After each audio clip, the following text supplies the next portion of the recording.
Samael aún peor. Biografía. Samael es un nombre hebreo cuya terminación el indica que es un ángel de Dios, un ser divino. Más concretamente, en los tratados de astrología hebraica, compilados por primera vez por Abraham ibn Ezra en torno al año 1100, aparece Samael como el ángel regente del planeta Marte. Por otro lado, en los primeros textos hebreos en que se menciona Samael, como en el libro etíope de Enoch y en el Apocalipsis griego de Baruch, aparece Samael como un ángel caído. Y es por eso que en los textos posteriores y hasta los textos medievales como el Zohar, aparecerá Samael asociado al mal y a Lucifer. También, debido a ser considerado en la tradición hebraica como un ángel caído, etimológicamente algunos rabinos derivan el nombre Samael erróneamente de Sami, ceguera, o de Samma, veneno, lo cual es incorrecto, porque Samael es un nombre cabalístico, asociado en el árbol de la Cábala, en el árbol sefirótico, a Geburá, por lo que debe traducirse por severidad de Dios o fuerza de Dios. Véase la Cábala Sagrada de Arthur Edward White, página 255.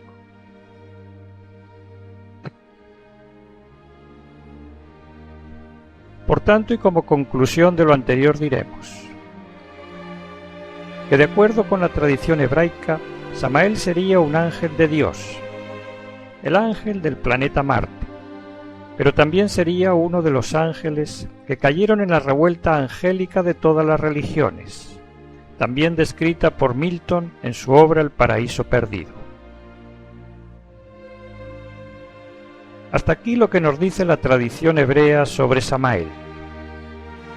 Pero nosotros debemos añadir que más allá de lo anterior, algo nuevo sucedió en este tiempo, en el pasado siglo XX, y sucedió que un hombre llamado Víctor Manuel Gómez Rodríguez, nacido en Bogotá, Colombia, en 1917, y fallecido en México en 1977, afirmó ser la encarnación de Samael, el ángel caído, y afirmó también que así como un día cayó, esta vez vino con el firme propósito de levantarse, para convertirse otra vez en un ser divino.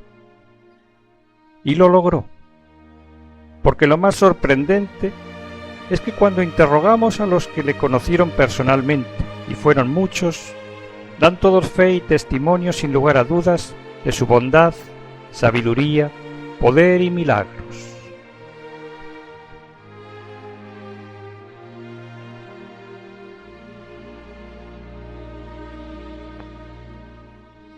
Escuchemos lo que Samael, el quinto Dhyani Bodhisattva de la tradición sánscrita, nos dice sobre su caída angélica en su libro Las Tres Montañas, conversando con Joaco, uno de sus discípulos. Este muestra su asombro y dice: Estoy asombrado. ¿Por qué, Joaco? ¿Por qué? ¿Fui acaso el primero que cayera o el último? H.P. Blavatsky dice en La Doctrina Secreta que Samael fue el primero en caer, mas esto es simbólico.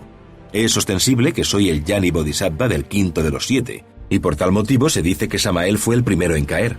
Afortunadamente ya estoy de pie, a pesar de haber reincidido en el mismo delito. Cuán diferente fue el caso de muchos de esos otros Dhyanis caídos en la generación animal. Recordemos a Moloch, el gran homicida, ahora involucionando espantosamente en los mundos infiernos. Recordemos a Andramelech y a su hermano Asmodeo, dos tronos precipitados al Averno. Yo creía que después de la liberación toda caída sería imposible. Te equivocas, mi estimado Joaco. En el cosmos siempre existe el peligro de caer. Solo entrando en el inmanifestado Sat, el espacio abstracto absoluto, desaparece todo peligro.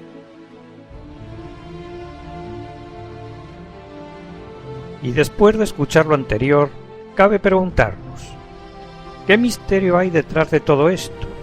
¿Quiénes son los ángeles? ¿Por qué se caen? Y si se caen, ¿también pueden levantarse? ¿Cómo? ¿Por qué ahora? Es obvio que las respuestas no las vamos a encontrar en las religiones de hoy día, cada vez más confundidas e ignorantes sobre los misterios del espíritu. No. Para responder a estas preguntas debemos acercarnos al conocimiento esotérico, poseedor de las tradiciones herméticas que se pierden en la noche de todas las edades. Y este conocimiento esotérico dice lo siguiente: al principio y final de cada era se produce una afluencia de corrientes de energía jerárquica cósmica. Esta fuerza nueva, llamada por los iniciados la aurora de la juventud, está en actividad desde hace algún tiempo en Europa occidental y en América. Posee vitalidad y energías nuevas, que traerán el distanciamiento del pasado y de las condiciones heredadas. Las mentes que responden a ella se aclaran. Toda oposición dentro de la atmósfera del cuerpo mental queda incapacitada para aprisionarlas en su aura rebelde. Del libro Dioses Atómicos. Hemos de decir que la nueva era de Acuario comenzó el 4 de febrero de 1962, cuando los planetas del Sistema Solar se alinearon en la dirección de Acuario. Y de acuerdo a lo narrado, efectivamente, el mundo pudo ver la rebelión de la juventud en lo espiritual, sexual, social, artístico, impulsada por una nueva energía que desgraciadamente pocos supieron canalizar hasta su despertar interior. Uno de esos pocos fue Víctor Manuel Gómez Rodríguez, Bodhisattva de Samael Aum Beor. Escuchemos las palabras del inicio de su vida en ese mismo libro Las Tres Montañas.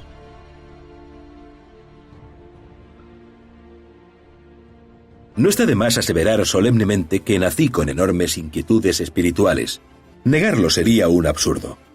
Aunque a muchos les parezca algo insólito e increíble, el hecho concreto de que haya alguien en el mundo que pueda recordar en forma íntegra la totalidad de su existencia, incluyendo hasta su propio suceso del nacimiento, quiero aseverar que yo soy uno de esos. Después de todos los consabidos procesos natales, muy limpio y hermosamente vestido, deliciosamente fui colocado en el lecho materno junto a mi madre. Cierto gigante muy amable, acercándose a aquel sagrado lecho, sonriendo dulcemente, me contemplaba. Era mi padre. Huelga decir claramente y sin ambajes que en el amanecer de cualquier existencia andamos originalmente en 4 patas, luego en 2 y por último en 3. Obviamente la postrera es el bastón de los ancianos. Mi caso en modo alguno podía ser una excepción a la regla general. Cuando tuve 11 meses quise caminar, y es evidente que lo logré, sosteniéndome firmemente sobre mis 2 pies. Todavía recuerdo plenamente aquel instante maravilloso en que, entrelazando mis manos sobre la cabeza, hiciera solemnemente el signo masónico de socorro. Elai Bene Al-Maná. Y como quiera que todavía no he perdido la capacidad de asombro, debo decir que lo que sucedió entonces me pareció maravilloso. Caminar por vez primera con el cuerpo que a uno le ha dado la madre natura es fuera de toda duda un prodigio extraordinario. Muy serenamente me dirigí hasta el viejo ventanal desde el cual podía verse claramente el abigarrado conjunto de personas que aquí, allá y acullá aparecían o desaparecían en la calleja pintoresca de mi pueblo. Agarrarme a los barrotes de tan vetusta ventana fue para mí la primera aventura. Afortunadamente mi padre, hombre muy prudente, conjurando con mucha anticipación cualquier peligro, había colocado una malla de alambre en la balaustrada a fin de que yo no fuese a caer a la calle. Ventana muy antigua de un alto piso. Cuánto la recuerdo. Vieja casona centenaria donde diera mis primeros pasos. Ciertamente en esa deliciosa edad amaba los encantadores juguetes con que los niños se divierten, mas esto en modo alguno interfería con mis prácticas de meditación. Por esos primeros años de la vida en que uno aprende a caminar, acostumbraba a sentarme al estilo oriental para meditar. Entonces, estudiaba en forma retrospectiva mis pasadas reencarnaciones, y es ostensible que me visitaban muchas gentes de los antiguos tiempos. Cuando concluía el éxtasis inefable y retornaba al estado normal, común y corriente, contemplaba con dolor los muros vetustos de aquella centenaria casa paternal, donde yo parecía, a pesar de mi edad, un extraño cenobita. Cuán pequeño me sentía ante esos toscos murallones. Lloraba, sí, como lloran los niños. Me lamentaba diciendo, otra vez en un nuevo cuerpo físico, cuán dolorosa es la vida. ¡Ay, ay, ay! En esos precisos instantes acudía siempre mi buena madre con el propósito de auxiliarme, al tiempo que exclamaba, el niño tiene hambre, tiene sed, etcétera, etcétera, etcétera. Jamás he podido olvidar aquellos instantes en que, alegre, corría por los solariegos corredores de mi casa. Entonces me acaecían insólitos casos de metafísica trascendente. Me llamaba mi padre desde el umbral de su recámara. Yo le veía en ropas de dormir, y cuando intentaba acercarme a él, se esfumaba perdiéndose en la dimensión desconocida. Empero confieso sinceramente que este tipo de fenómenos psíquicos me era muy familiar. Entraba sencillamente en su alcoba y al verificar en forma directa que su cuerpo físico yacía dormido entre el perfumado lecho de caoba, me decía a mí mismo lo siguiente. Lo que sucede es que el alma de mi padre está fuera porque su cuerpo carnal en estos momentos está durmiendo. Fui siempre un adorador del sol, y tanto al amanecer como al anochecer subía sobre la techumbre de mi morada, porque entonces no se usaban las azoteas, y sentado al estilo oriental como un yoguín infantil sobre las tejas de barro cocido, contemplaba al astro rey en estado de éxtasis, sumiéndome así en profunda meditación. Buenos sustos se llevaba mi noble madre viéndome caminar sobre la morada. Siempre que mi anciano padre abría la vieja puerta del guardarropa sentía como si me fuese a entregar aquella singular chaqueta o casaca de color púrpura en la que lucían dorados botones. Vieja prenda del vestir caballeresco que usara con elegancia en aquella mi antigua reencarnación, en la que me llamara Simeón Bleller. A veces se me ocurría que entre ese armario viejo pudieran también estar guardados espadas y floretes de los antiguos tiempos. No sé si mi padre me comprendía. Pensaba tal vez que pudiera entregarme objetos de esa antepasada existencia. El anciano me miraba y en vez de tales prendas me entregaba una carreta para que con ella jugara, juguete de dichas inocentes en mi infancia. Enseñado en buenos modales, confieso francamente y sin ambajes que fui educado de acuerdo con la religión oficial de mi pueblo. Travesear con alguien por el desván en plena liturgia siempre me pareció abominable. Desde niño tuve el sentido de veneración y respeto. No quise jamás encogerme de hombros en pleno culto. Nunca me agradó escabullirme de entre mis sagrados deberes, ni reírme ni burlarme de las cosas santas.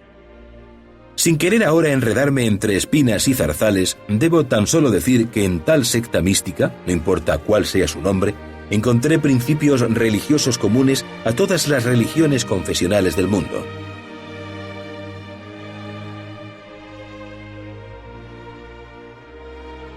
Pero sucedió que a los pocos años sus padres se separaron, y el niño quedó viviendo con su padre y su madrastra, sufriendo maltratos y palizas que quedaron grabados en su cuerpo físico, hasta que a la edad de 12 años no le quedó más remedio que marcharse de casa y vivir en la calle. Fue una juventud dura la que le tocó vivir, y él mismo comentaba que al principio no entendió por qué se le hizo vivir una infancia y juventud tan duras, pero más tarde en el tiempo, al tener que enfrentarse a las duras pruebas de la iniciación, comprendió lo mucho que le había servido a hacerse fuerte en aquellas primeras etapas de la vida. Escuchemos sus propias palabras hablando de las duras disciplinas que aplicaban los gurujís de los tiempos idos.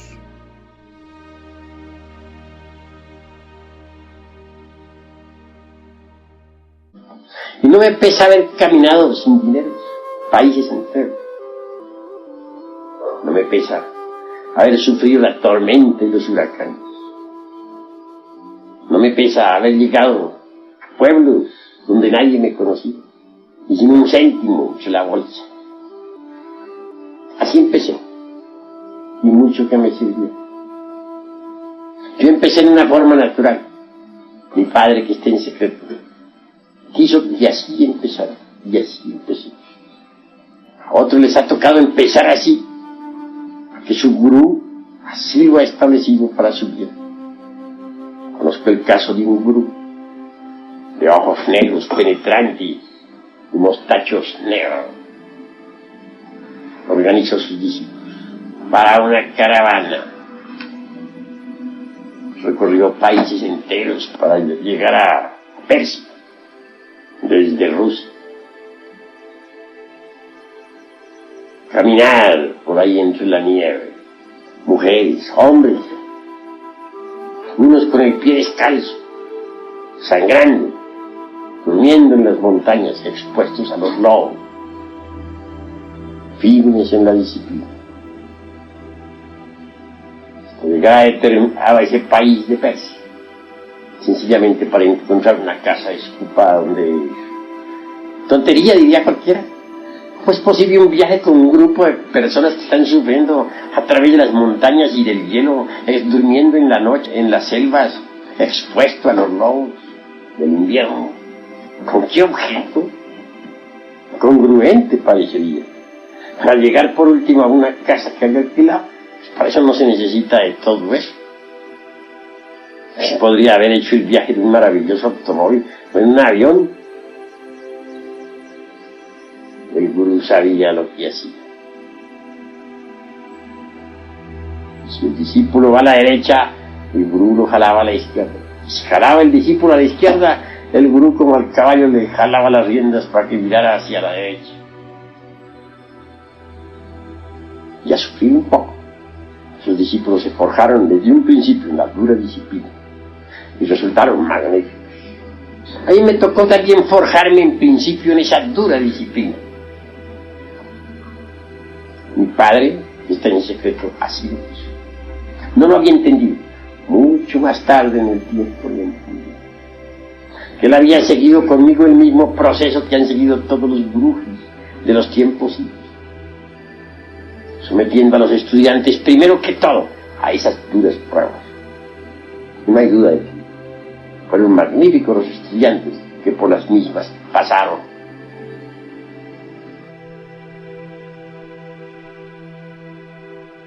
Y esa dura vida que le tocó vivir no mermó sus anhelos espirituales. Por el contrario, ahora con 16 años, buscaba con ansias el camino secreto.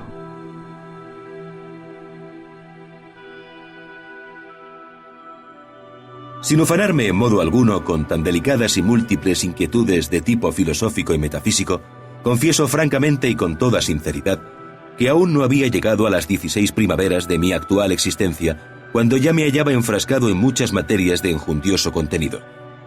Con ansias infinitas, me propuse analizar detalladamente los problemas del espíritu a la luz de la ciencia moderna. Muy interesantes me parecieron por aquella época los experimentos científicos del físico inglés William Crookes, descubridor insigne de la materia en estado radiante y del talio, ilustre miembro de la Real Sociedad Británica. Sensacionales me parecieron las famosas materializaciones del espectro de Katie King en pleno laboratorio, tema planteado por Crookes en su medida de la fuerza psíquica. Enseñado en buenos modales y sin ensayarme en la oratoria para recitar en público, a los 17 años de edad dictaba conferencias en la Sociedad Teosófica. El diploma teosofista lo recibí de manos de Jinara Hadassah, ilustre presidente de aquella augusta sociedad que en buena hora conociese personalmente. Seguro de mí mismo en mi carácter, estaba entonces muy bien informado sobre los extraños y misteriosos golpes de Rochester, los clásicos fenómenos psíquicos de la granja de los Eddy, donde nació la misma Sociedad Teosófica. Había acumulado muchos datos relacionados con aquellos trípodes evocadores de las pitonisas de los antiguos tiempos. Sabía de casas encantadas y de apariciones post-mortem y conocía a fondo todos los fenómenos telepáticos. Incuestionablemente, con tantos datos metafísicos en mi pobre mente acumulados, me había convertido en un erudito muy exigente. Sin embargo, quise muy sinceramente formar el corazón con el buen criterio teosofista y por ello me engolosiné con las obras que hallé en la rica biblioteca. Venero inagotable de sabiduría divinal, descubrí con asombro místico en las doradas páginas de La Doctrina Secreta, obra extraordinaria de la venerable gran maestra Elena Petrovna Blavatsky, la sublime mártir del siglo XIX. Agotados los teóricos estudios de tipo teosófico, practiqué con intensidad Raja Yoga, Bhakti Yoga, Jnana Yoga, Karma Yoga, etcétera, etcétera, etcétera. Múltiples beneficios psíquicos obtuve con las yogas prácticas preconizadas por esa venerada institución. Como quiera que la meritísima maestra H.P.B. consideró siempre a la Hatha Yoga como algo demasiado inferior, me es dable manifestar que jamás me interesé por tal rama de la yoga indostánica.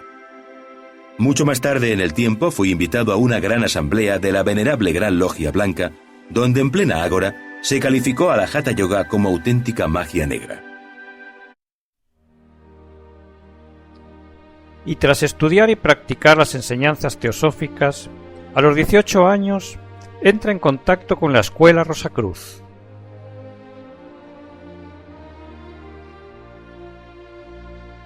«18 primaveras de adolescente ya tenía en el camino de mi actual reencarnación, cuando hubo de concedérseme el alto honor de ingresar a la Escuela Rosacruz Antigua, institución benemérita en buena hora fundada por el excelentísimo señor Dr. Arnoldo Krum Heller, médico coronel del glorioso ejército mexicano, veterano ilustre de la Revolución Mexicana, insigne catedrático de la Universidad de Medicina de Berlín, Alemania, notable científico, extraordinario políglota. Impetuoso muchacho, me presenté con cierta altivez en aquella aula lucis, entonces regentada por un ilustre caballero de esclarecida inteligencia, y sin andarme muchos cumplidos por los aires, confieso francamente y sin ambajes que empecé discutiendo y concluí estudiando. Arrimarse al muro, arrinconarse en la esquina de la sala robado en éxtasis, después de todo me pareció mejor. Huélgame decir en gran manera y sin mucha prosopopeya que, empapado en muchas intrincadas teorías de injundioso contenido, solo anhelaba con ansias infinitas encontrar mi antiguo camino, la senda del filo de la navaja. Excluyendo cuidadosamente todo pseudopietismo y vana palabrería insubstancial de charla ambigua, definitivamente resolví combinar teoría y práctica. Sin prostituir la inteligencia al oro, preferí ciertamente prosternarme humildemente ante el demiurgo creador del universo. Riquísimo venero inagotable de esplendores exquisitos, encontré gozoso en las magníficas obras de Krum Heller, Hartmann, Eliphas Levi, Steiner, Max Heindel, etcétera, etcétera, etcétera. Sin verborrea alguna, seriamente, sinceramente, declaro enfáticamente que por aquella época de mi actual existencia me estudié ordenadamente toda la biblioteca Rosacruz. Con ansias infinitas buscaba en el camino a un viandante que poseyese algún bálsamo precioso para sanar mi adolorido corazón. Sufría espantosamente y clamaba en la soledad, invocando a los santos maestros de la Gran Logia Blanca. El gran Kabir Jesús dijo: «Golpead y se os abrirá, pedid y se os dará, buscad y hallaréis».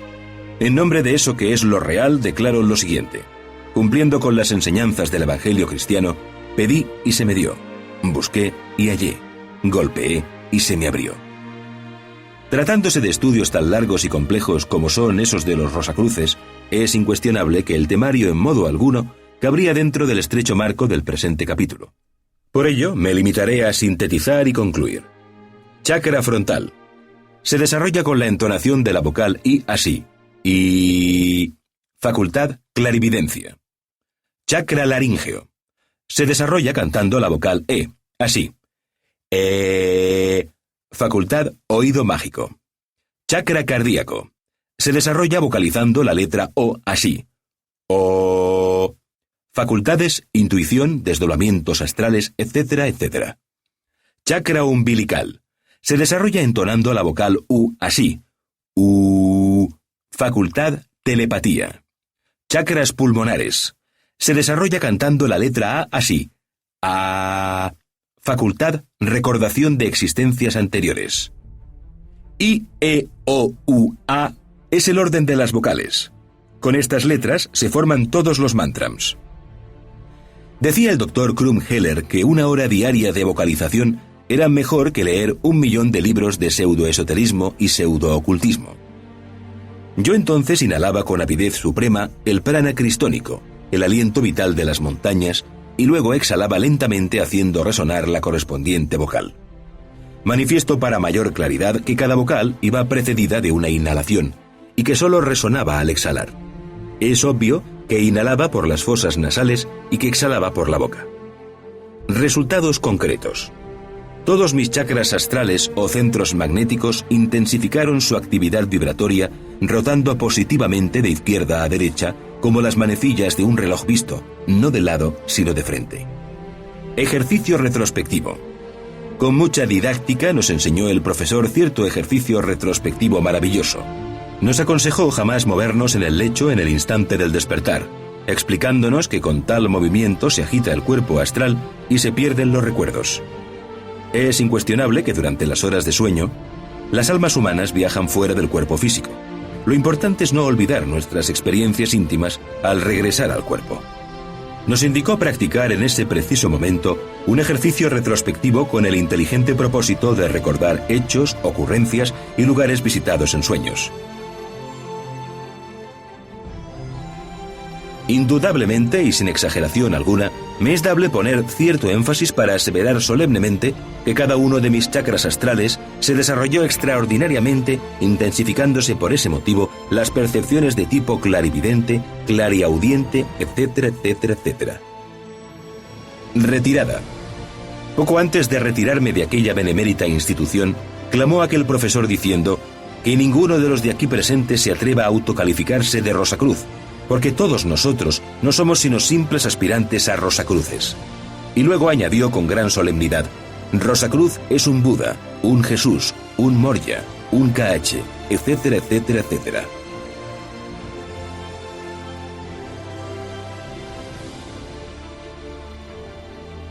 Con estas y otras prácticas que él mismo relata en sus diferentes libros, se desarrollaron extraordinariamente sus chakras y sus percepciones extrasensoriales. Pero a pesar de haberse leído toda la biblioteca teosófica y Rosacruz, y a pesar de haber desarrollado sus facultades extrasensoriales, seguía sin encontrar el camino secreto, la senda que nos conduce al íntimo, al ser, a la plenitud y la felicidad. Por lo que en ese momento decide abandonar todas esas escuelas y entregarse a la meditación.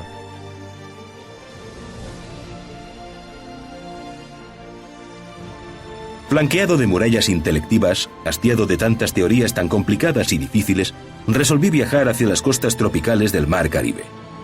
Allá lejos, sentado como un eremita de los tiempos idos, bajo la sombra taciturna de un árbol solitario, resolví darle sepultura a todo aquel séquito difícil del vano racionalismo. Con mente en blanco, partiendo del cero radical, sumido en meditación profunda, busqué dentro de mí mismo al maestro secreto. Sin ambajes, confieso y con entera sinceridad que yo tomé muy en serio aquella frase del testamento de la sabiduría antigua que a la letra dice: antes de que la falsa aurora amaneciera sobre la tierra, aquellos que sobrevivieron al huracán y a la tormenta alabaron al íntimo, y a ellos se les aparecieron los heraldos de la aurora. Obviamente buscaba al íntimo, le adoraba entre el secreto de la meditación, le rendía culto. Sabía que dentro de mí mismo, en las ignotas reconditeces de mi alma, le hallaría, y los resultados no se hicieron esperar mucho tiempo. Más tarde en el tiempo, hube de alejarme de la arenosa playa para refugiarme en otras tierras y en otros lugares. Empero doquiera que fuese, continuaba con mis prácticas de meditación. Acostado en mi lecho o en el duro piso, me colocaba en la forma de estrella flamígera, piernas y brazos abiertos a derecha e izquierda, con el cuerpo completamente relajado. Cerraba mis ojos para que nada del mundo pudiese distraerme. Después me embriagaba con el vino de la meditación en la copa de la perfecta concentración. Incuestionablemente, conforme intensificaba mis prácticas, sentía que realmente me acercaba al íntimo. Las vanidades del mundo no me interesaban. Bien sabía que todas las cosas de este valle de lágrimas son perecederas. El íntimo y sus respuestas instantáneas y secretas era lo único que realmente me interesaba. Existen festivales cósmicos extraordinarios que jamás pueden ser olvidados. Esto lo saben bien los divinos y los humanos. En momentos en que escribo estas líneas, vienen a mi memoria el grato amanecer de un venturoso día. Desde el jardín interior de mi morada, fuera del cuerpo planetario, hincado humildemente, clamando con gran voz, llamé al íntimo. El bendito traspasó el umbral de mi mansión. Yo le vi venir hacia mí con paso triunfal. Vestido con céfiro precioso y blanca túnica inefable, vino a mí el adorable. Le contemplé dichoso. En su cabeza celestial lucía espléndida la corona de los hierofantes. Todo su cuerpo estaba hecho de naturaleza de felicidad. En su diestra resplandecían preciosas todas esas gemas valiosas de las cuales habla el Apocalipsis de San Juan. Empuñaba el Señor con gran firmeza la vara de Mercurio, el cetro de los reyes, el bastón de los patriarcas.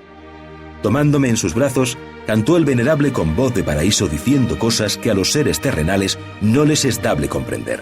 El Señor de perfecciones Me llevó entonces al planeta Venus, muy lejos de las amarguras de este mundo.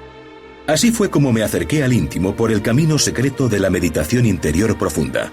Ahora parlo porque...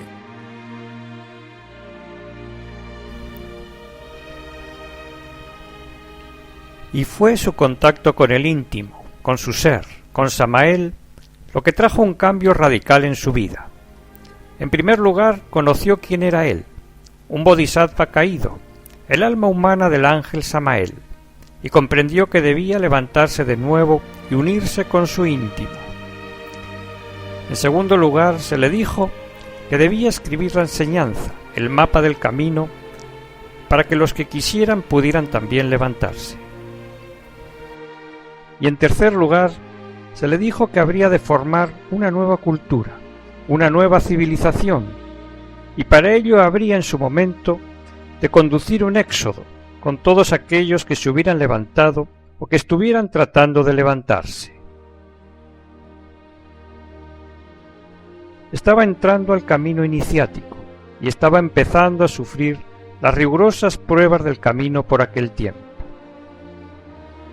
Su joven esposa, con la que tenía 2 niños de corta edad, no quiso saber nada de todo eso, ni apoyarle en su misión, ni seguirle, y con gran dolor de corazón hubieron de separarse. Comienza entonces a viajar curando y enseñando por los pueblos por donde pasa, y en su caminar conoce a Arnolda Garro, Litelantes, que se convertirá en su esposa sacerdotisa y con la que vivirá el resto de su vida. Era el año de 1946 y él tenía 29 años por aquel tiempo. Con ella comienza a trabajar en los misterios del fuego y entra en las iniciaciones de misterios mayores, a la par que comienza a escribir sus primeros libros. Escuchemos sus palabras en el libro de las 3 montañas sobre la primera iniciación de misterios mayores. Cuando la erótica serpiente ígnea de nuestros mágicos poderes despertó para iniciar su marcha hacia adentro y hacia arriba a lo largo del canal medular espinal, sentí entonces mucha sed y un dolor muy agudo en el coxis que me duró varios días.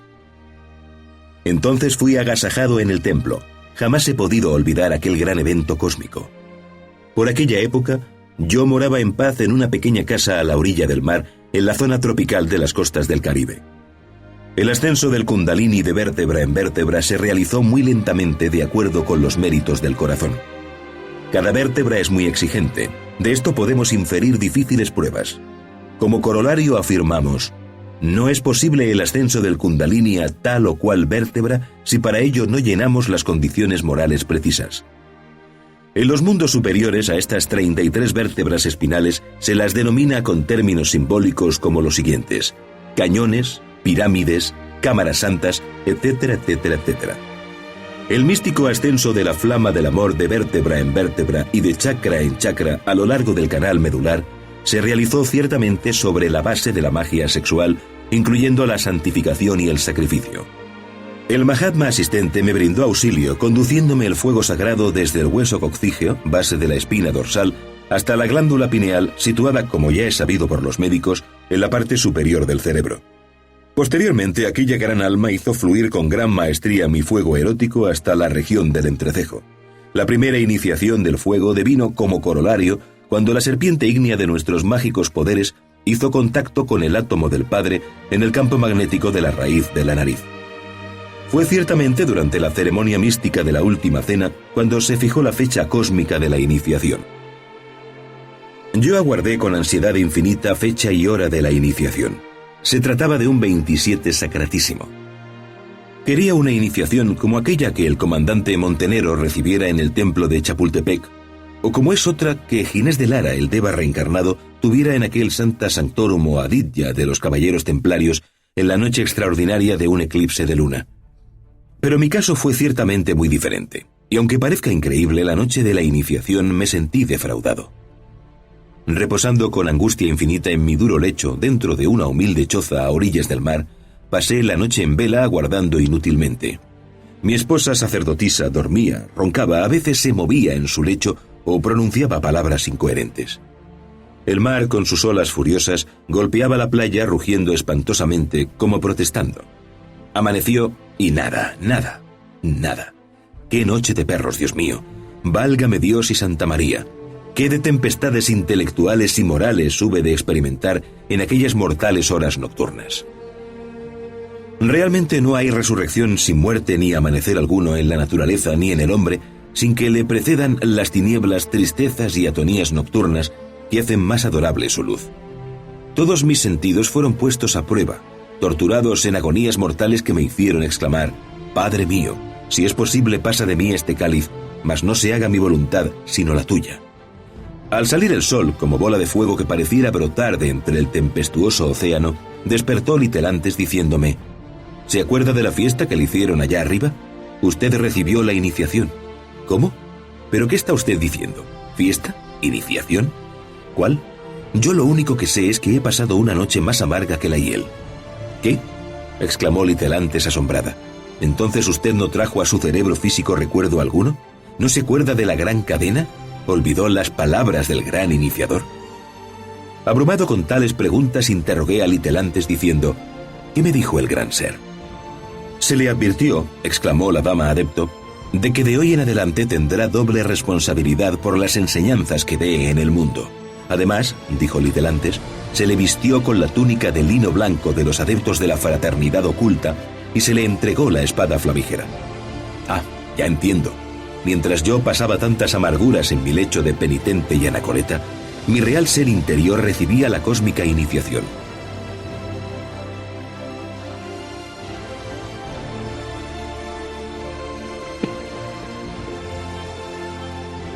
Y tras esta anécdota de su primera iniciación de misterios mayores, comienza a sufrir el acoso de los médicos de Ciénaga, la ciudad donde vivía a orillas del mar Caribe, por curar con remedios naturales, y también sufre el acoso de sacerdotes de la región por escribir obras de esoterismo, hasta el punto de que le encarcelan varias veces por el delito de curar y escribir esoterismo. Así que finalmente decide trasladarse al interior, a la Sierra Nevada de Santa Marta, allí en Colombia. Es allí en la sierra que sigue curando y enseñando a los campesinos del lugar el conocimiento esotérico, que él llamará la Gnosis, y formará allí su primer grupo de discípulos. También allí en la Sierra Nevada reconstruye un antiguo templo excavado en la tierra, que llamará el Summum Supremum Sanctuarium, y que servirá como lugar de formación y centro magnético desde el que expandirá la enseñanza gnóstica por el mundo entero. En sus procesos iniciáticos sigue pasando por las iniciaciones de misterios mayores y llega a la iniciación venusta, momento en el que el adepto recibe internamente a su ser, al espíritu divino de cada hombre. Fue un 27 de octubre de 1954, en las entrañas del Summum Supremum Sanctuarium, y es a partir de ese momento que toma el nombre de su ser, Samael Aum Beor. A la par de sus procesos iniciáticos, sigue formando allí en la sierra más discípulos, que comienzan a viajar por los pueblos llevando la enseñanza gnóstica, y sigue escribiendo libros. De aquellos primeros años del camino esotérico podemos destacar obras como El matrimonio perfecto, Curso zodiacal, La revolución de Bell, Apuntes secretos de un gurú, Tratado de medicina oculta y magia práctica, Rosa ígnea, etcétera, etcétera. Escuchemos sus palabras sobre aquellos tiempos. En las vertientes tropicales de la Sierra Nevada, a orillas del Macuriba o Mar Caribe, yo hube de recapitular pacientemente los diversos procesos esotéricos iniciáticos de la tercera, cuarta y quinta iniciaciones del fuego. Allí vivía austero con cierto grupo muy selecto de estudiantes gnósticos, muy lejos de tanto sandio, panarra, pazguato del vano intelectualismo. Probos e irreprochables anacoretas gnósticos agradecidos habíanme construido con maderas de aquellos bosques sencilla morada. Quiero evocar ahora siquiera por un momento a todos esos esclarecidos varones, algunos de los cuales en estos instantes sobresalen como notables misioneros internacionales. Desde esta mi antigua tierra mexicana os saludo, perínclitos señores de la nevada sierra sudamericana. Quiero incluir también dentro de estas mis salutaciones a sus mujeres y a sus hijos, y a los hijos de sus hijos. Cuán dichoso moraba en aquel nemoroso refugio del boscaje profundo, fuera del mundanal bullicio. Entonces retorné a los paraísos elementales de la naturaleza, y los príncipes del fuego, los aires, las aguas y la perfumada tierra me entregaron sus secretos. Pero aquella labor de curar con remedios naturales a las gentes del lugar y escribir libros de esoterismo siguió molestando a médicos y curas, cuyas denuncias y encarcelamientos no habían progresado. Así que comenzaron a propagar contra él acusaciones de brujerías y cosas mucho peores. Persecuciones. Cuán felices morábamos en nuestras cabañas del bosque solitario. Desafortunadamente vinieron nuevas persecuciones. Profanas gentes de las vecinas aldeas se dieron a la tarea, por cierto no muy bella, de propagar contra nos variados infundios difamatorios. La comadrería de las señoras, el embuste de los caballeros, el chirimbolo, el cachivache, la chinchorrería, asumió monstruosas figuras y se desató la tempestad. Incuestionablemente yo me convertí en el personaje central del drama contra el que fuera lanzado todo destello, chispazo, fusilazo. Ese orden de cosas se fue entonces poniendo cada día de mal en peor, y al fin surgió por ahí el acusetas, el soplón, el denunciante. Alarmada, la policía me buscaba por doquiera con órdenes categóricas de aplicarme la ley de fuga. Ciertamente no era yo para esos pobres gendarmes un simple bolinero o alborotador del pueblo al estilo de Pablo de Tarso, sino algo peor. Un brujo del Averno escapado de misteriosos aquelarres. Un pajarraco de mal agüero, un monstruo que era indispensable encarcelar o matar. Una noche estrellada, hallándome en estado de éxtasis, fui visitado por un Mahatma, quien tomando la palabra dijo: «Viene en tu búsqueda mucha gente armada. Tú debes irte por otro camino. No está de más aseverar con gran énfasis que yo siempre sé obedecer las órdenes de la Fraternidad Universal Blanca». Aprovechando el silencio nocturnal, bajé de la montaña por un escarpado y difícil camino. Era el año de 1955 y tenía él entonces 38 años de edad. Así comenzó un duro peregrinar de 2 años por diferentes países: Panamá, Costa Rica, El Salvador, Guatemala, en los que va enseñando a las gentes el camino espiritual, la gnosis,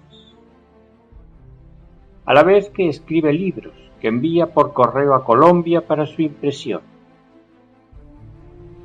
Y como resultado de todo esto, se van formando en los citados países numerosos grupos de personas interesadas en vivir el camino esotérico. Finalmente llega a México, donde se establecerá en el Distrito Federal con su mujer y sus 4 hijos, 2 varones y 2 hembras que habían ido naciendo a lo largo de los años.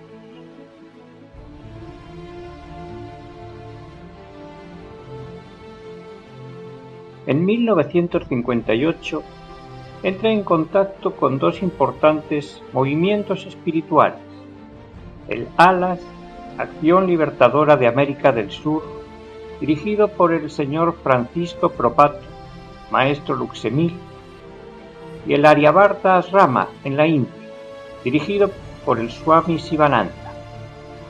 De esta forma, el movimiento gnóstico tomará una proyección mundial. Allí en México continúa viviendo sus procesos iniciáticos y en el año de 1962 entra internamente a los trabajos de Hércules, es decir, a la segunda montaña de la iniciación, también llamada la montaña de la resurrección.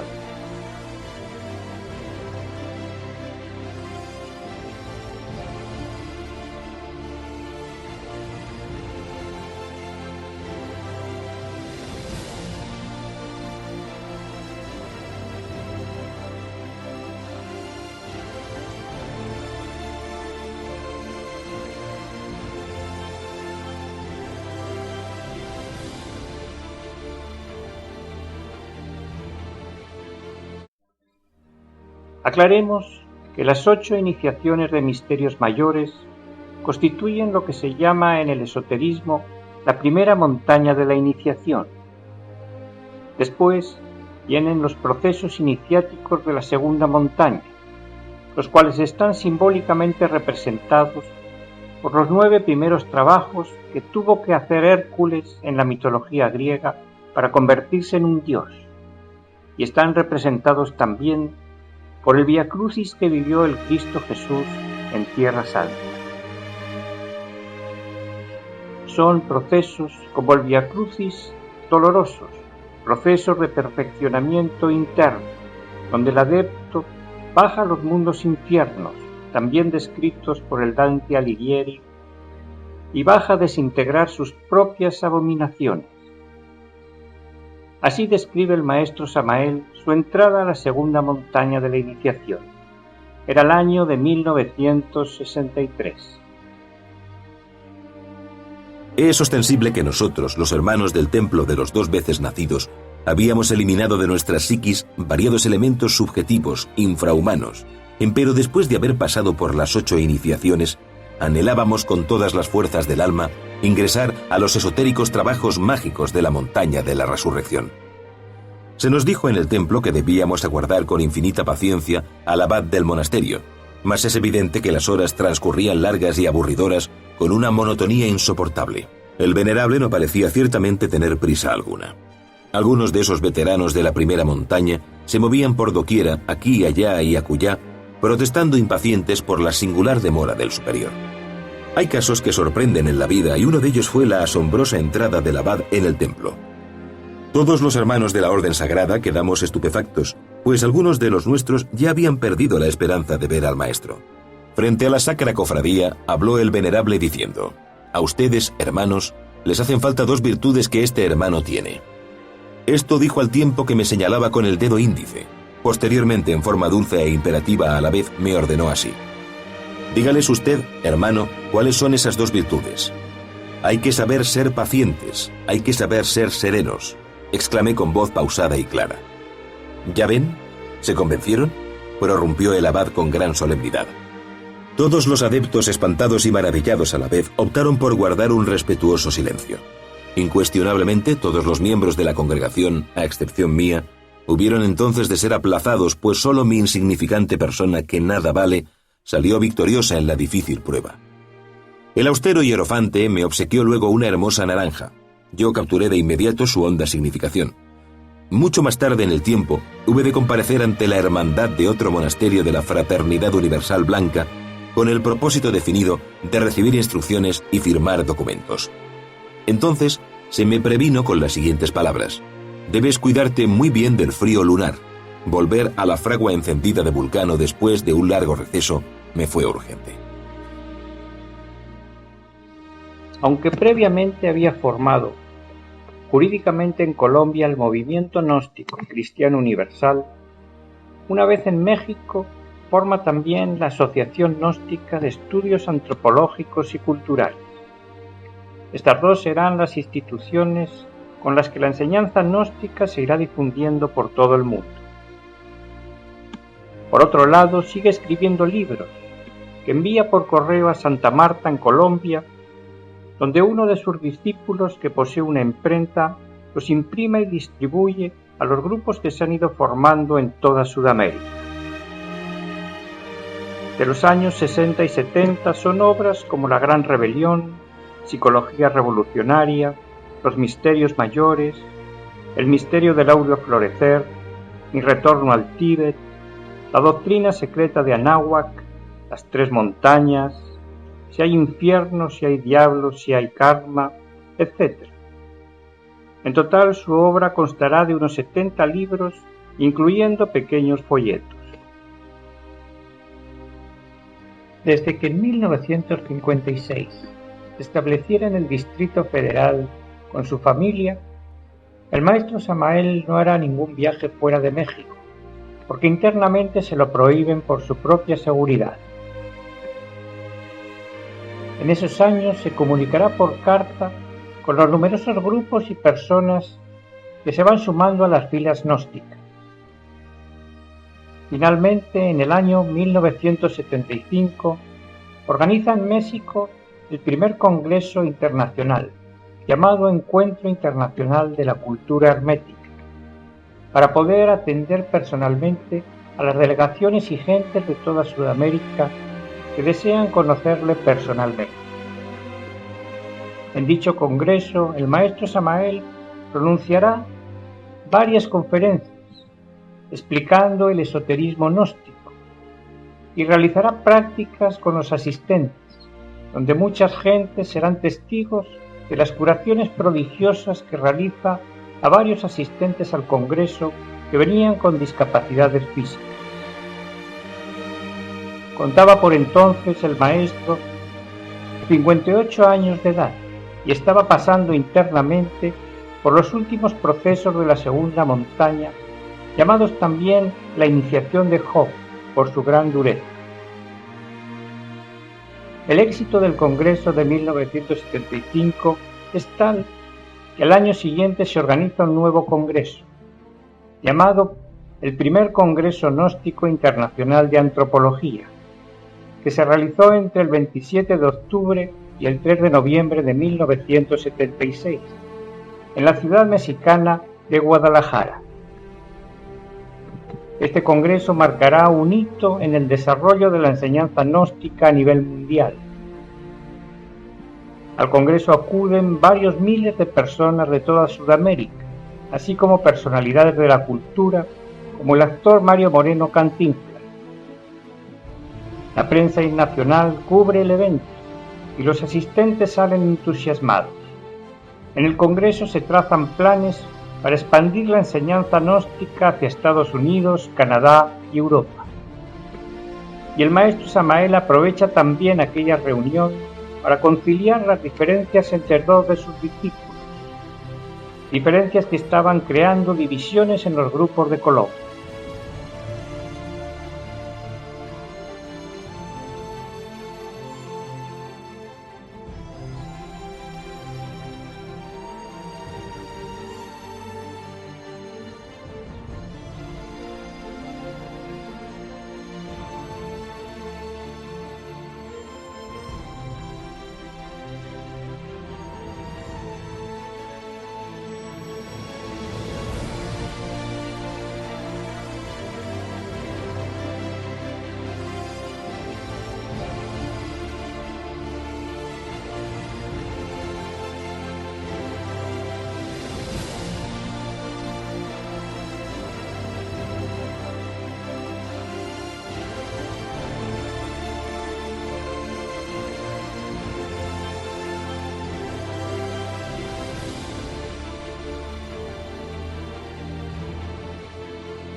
Pero el esfuerzo de tantos años de trabajo y los duros procesos internos de la alta iniciación comienzan a pasar factura a la salud del maestro.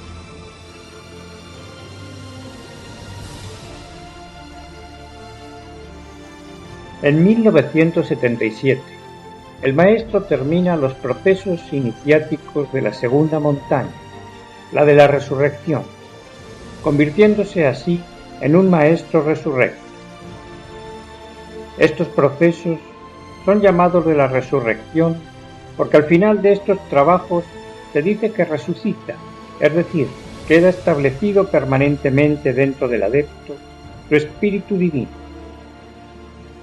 Resucita en el adepto su Cristo íntimo, en el argot de los primeros cristianos gnósticos. O en el argot de los alquimistas se dice que el adepto resucita su piedra filosofal. En otras palabras, ese adepto queda limpio de todo defecto y con su espíritu divino encarnado en él. Queda convertido en un hombre cristificado, en un arcángel, en un superhombre, con poderes sobre la vida y la muerte. Así pues, Samael, el espíritu divino, el ángel caído de la tradición hebraica, queda nuevamente levantado, establecido dentro de su bodhisattva, dentro de su alma humana, cuya personalidad en esta existencia se llamó Víctor Manuel Gómez Rodríguez. Pero el esfuerzo por religarse con su ser, con su espíritu divino, con Samael, había sido tan grande que el cuerpo físico estaba muy dañado. Le diagnosticaron 3 úlceras de estómago que le llevan a desencarnar el 24 de diciembre de 1977.